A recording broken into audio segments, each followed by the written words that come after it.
नमस्ते, मेरा नाम शुभम है और आप मुझे ब्रेन ऑफ बिहार पे देख रहे हैं।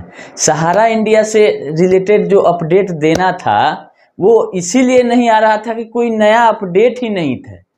पिछले एक सप्ताह से कोई इम्प्रूवमेंट नहीं है किसी भी केस में सहारा से रिलेटेड, चाहे वो सीआरसी के तरफ से हो, चाहे सेबी के तरफ से, चाहे सुप्रीम कोर्ट के तरफ से। जो हियरिंग होने का डेट था वो आगे बढ़ा दिया गया, डिलीट हो गया। जो 18, 19, 20 को लिस्टिंग हुआ था उसके बाद कोई अपडेट नहीं आ रहा है।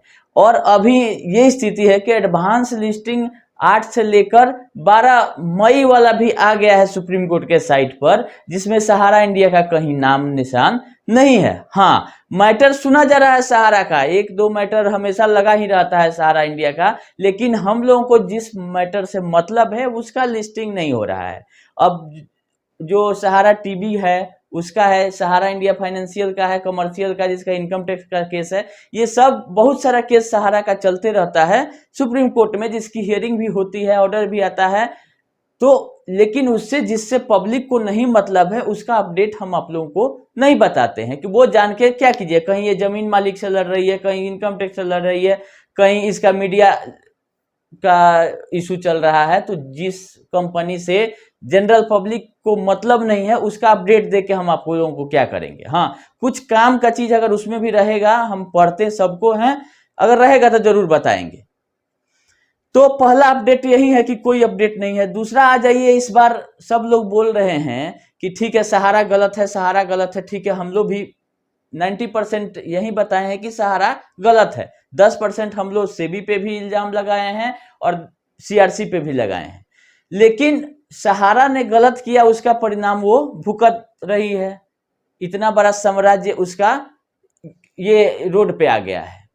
लेकिन सीआरसी का क्या है, सेबी का क्या है? यहाँ तो लोग नौकरी करने आए हैं, नौकरी करके अपना रिटायर होके सैलरी लेके चले जाते हैं। सीआरसी में भी सेबी से और ढीला ढाला स्थिति है, क्योंकि जब 12 अप्रैल को दिल्ली हाई कोर्ट से केस उठा ली सहारा इंडिया, तो इसके अगेंस्ट में तुरंत सीआरसी को नोटिस जारी करना चाहिए कि अगर अब उसके जुरिडिक्शन में आ गया मैटर, हाई कोर्ट का मैटर खत्म हो गया, तो जो वो कम्युनिकेशन 2022 में की सहारा से, बैच बना के 7 बैच कोऑपरेटिव सोसाइटी का गया हुआ था, सहारियन का, हमारा इंडिया का, सब बैच बना के लमसम 25-30 हजार क्लेम भेजी हुई है सहारा को कि आप भुगतान करके हमको इस फॉर्मेट में जवाब दीजिए। जिसमें पहला लॉट का केवल जवाब साइट पर अपलोड है, जिसमें ये बोला गया है कि 3500 गया था टोटल कंप्लेन। 3500 में बोली है कि 3000 वेरीफाई किया गया और 100 कुछ क्लेम को सेटल किया गया, और 383 या 483 क्लेम का वेरिफिकेशन सहारा से नहीं हो पाया। तो उसके जांच के लिए दिल्ली जो सीआरसी है वो यूपी सरकार को भेज दी अपना डिटेल की, जो क्लेम वेरीफाई नहीं हो पा रहा है उसका रीजन क्या है। आप इंस्पेक्शन कीजिए सहारा क्रेडिट का कि किस हिसाब से वो मिला रही है, या अकाउंट नंबर गलत लोगों ने क्लेम किया है, उसका जांच करके बताने के लिए यूपी सरकार को बोला गया था सीआरसी के तरफ से।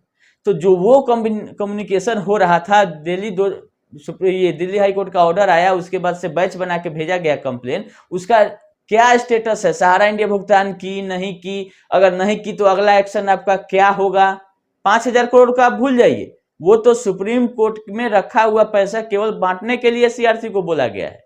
आपके पास जो कंप्लेन गया था, जो आप सेबी ये सहारा को भेजे थे, उसका स्टेटस तो ले सकते हैं, पब्लिक को इन्फॉर्म कर सकते हैं, हियरिंग कर सकते हैं। तो वो भी फाइल दबा के बैठा हुआ है सीआरसी, मेरा यही मानना है। क्योंकि लोग एक एक दिन लोगों का कैसे गुजर रहा है, जो इसका पैसा लगा है उनसे पूछिए, चाहे जो एजेंट है उनसे पूछिए। लेकिन यहाँ 1.5 महीना होने जा रहा है, ना 5000 करोड़ का कोई गाइडलाइन आया, ना दिल्ली हाई कोर्ट वाले पे क्या एक्शन होगा सीआरसी का ये आया। तो सहारा इंडिया पे हम लोग हमेशा वीडियो बनाते हैं क्योंकि गलत उन्होंने किया है सबसे पहले, इसीलिए।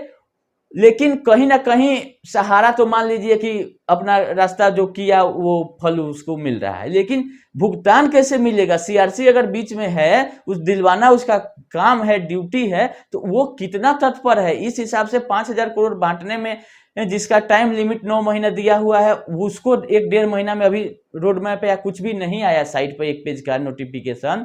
तो ये जब बच्चा जान रहा है कि 86,000 करोड़ सोसाइटी उठाई है और उधर से रिस्पॉन्स अच्छा नहीं है, हियरिंग वाले ऑर्डर में लिखा हुआ है जो 2022 में 29 अप्रैल 2022 को जो हाई कोर्ट का ऑर्डर था उसके आने के बाद मीटिंग हुआ और तीनों सोसाइटियों के एमडी जो है करुणेश अवस्थी और आपके संजय अरोरा और एक है सुबेन करके, तो ये तीनों लोग को नोडल ऑफिसर बनाया गया जो एमडी हैं सोसाइटी में। ये इन लोगों से बोला गया कि आप लोग कम्युनिकेशन कीजिए, कोई जवाब ही नहीं आता है, कोई फोन नहीं उठाता है सहारा में। ये ऑर्डर में लिखा हुआ है कि टेलीफोनिक या मेल से कुछ भेजा जाता है सीआरसी के तरफ से तो कोई सहारा जवाब ही नहीं देती है, वो भी दिल्ली हाई कोर्ट का जब ऑर्डर आया था तब। तो अभी क्या दे रही होगी? तो इसमें आपका ड्यूटी बनता है कि जल्द से जल्द या तो लिक्विडेशन करना है या नोटिस देना है या हियरिंग करना है, वो दे दीजिए। अगर आप दे दिए हैं तो पब्लिक प्लेस में भी कुछ डालिए कि हाँ हमने ये प्रक्रिया अपनाया है और आप लोग इतना दिन इंतजार कीजिए तब हम भुगतान कर पाएंगे, चाहे वो 5,000 करोड़ हो या टोटल 86,000 करोड़ पेमेंट का बात हो। तो खासकर ये वीडियो हम इसीलिए बताएं कि सीआरसी जिस रास्ते से जिस चाल में चल रही है, ये भुगतान इतना आसान नहीं है कर देना सीआरसी के माध्यम से। ठीक है, उसमें सुप्रीम कोर्ट का आदेश है कि सीआरसी से देना है क्योंकि सहारा को तो मिलने नहीं जा रहा है कि इसका रवैया तो मतलब खत्म से भी खत्म है, लेकिन पैसा ज्यादा है, सिस्टम बनाने में पहली बार समय लग सकता है, लेकिन आप बता तो सकते हैं कि इतना टाइम लगेगा कि हाँ 2 महीना के अंदर हम ये एप्लीकेशन ले लेंगे या 2 महीना में पेमेंट कर देंगे। बात है जब 9 महीना में आपको जो पैसा बचा रहेगा वो वापस चला जाएगा सहारा से भी अकाउंट में, तो क्या मिलेगा? ऐसा कुछ नहीं है कि फाइन पेनल्टी देना पड़ेगा सीआरसी को, सीधे लिखा गया है कि 9 महीना में जो पैसा बचा रहेगा वापस कर दिया जाएगा। तो पब्लिक को लॉस होने के उससे डर है, सीआरसी वाले लोगों को क्या बिगड़ेगा? पैसा इतना दिन इंतजार करने के बाद अगर आता है और बिना बटे हुए चला जाता है सिस्टम में बनाने में, तो ये कितना दुर्भाग्य है लोगों का। तो खासकर सीआरसी से मेरा रिक्वेस्ट है कि जल्द से जल्द नोटिफिकेशन जारी करे 5,000 करोड़ वाला भी और दिल्ली हाई कोर्ट वाले स्टैंड पे भी कि क्या है उसका अगला कदम। टोटल लोगों का भुगतान का जो ड्यू है, आप लिस्ट का नहीं सहारा से मांग लेते हैं, आप कंप्लेन का क्यों इंतजार कर रहे हैं कि लोग कंप्लेन करेंगे तभी हम सहारा को बोलेंगे? जितना अमाउंट ड्यू है उसका लिस्ट सहारा से आप मांगिए कि आपका मैच्योरिटी कितना का पूरा हो गया, कितना का भुगतान किया और आगे कैसे कीजिएगा, तब जाकर सब लोगों का पेमेंट मिल पाएगा। खैर, इस पे विस्तृत वीडियो और भी बनेगा। अभी इतना ही कि सीआरसी को जल्द से जल्द नोटिफिकेशन जारी करना चाहिए, लोग इंतजार कर रहे हैं और सुप्रीम कोर्ट में या तो सेबी या तो सहारा कोई जल्द से जल्द लिस्टिंग करा के डेट ले, बस फिर जैसा रहेगा अपडेट हम आप लोगों को बताएंगे। 12 तारीख वाले लिस्टिंग तक कोई सुप्रीम कोर्ट से अभी तक नया अपडेट नहीं। अभी के लिए इतना ही, धन्यवाद।